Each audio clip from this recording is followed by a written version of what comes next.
encore le choix du Québec pour investir, Madame la Présidente. En question principale, je reconnais maintenant le député de Marquette.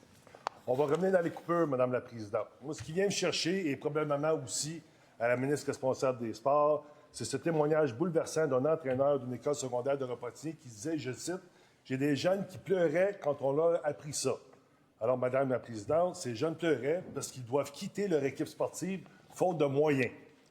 Pendant que la ministre du Sport affirme que l'accessibilité aux activités physiques est essentielle, son propre gouvernement coupe dans les écoles, ce qui impose des frais et prive les plus vulnérables de leur sport.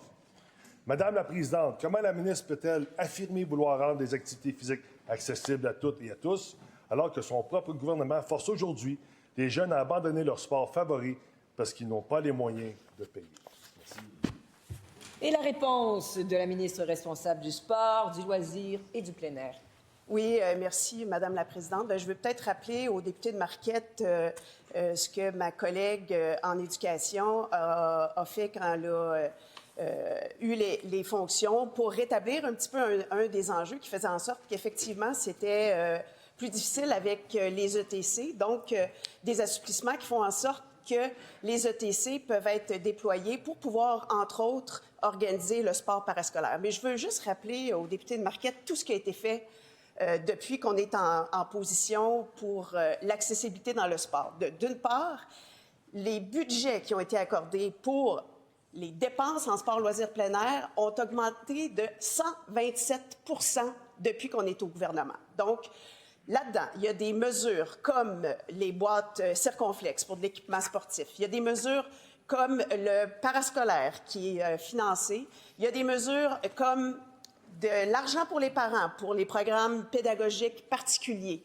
Il y a des mesures pour les fédérations sportives. Il y a toutes sortes de mesures qui font en sorte que nos jeunes ont plus accès au sport. On va continuer, mais évidemment, on n'a pas de leçons à recevoir de l'autre côté de la Chambre. Première complémentaire. Tout à la bien, Madame la Présidente, j'ai juste d'informations.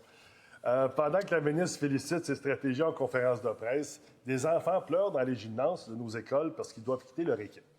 On parle ici de jeunes qui ont besoin de sport pour s'épanouir, se construire, s'intégrer et pour se sentir valorisés.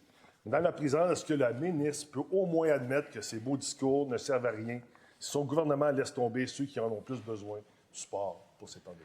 Merci. La réponse de la ministre.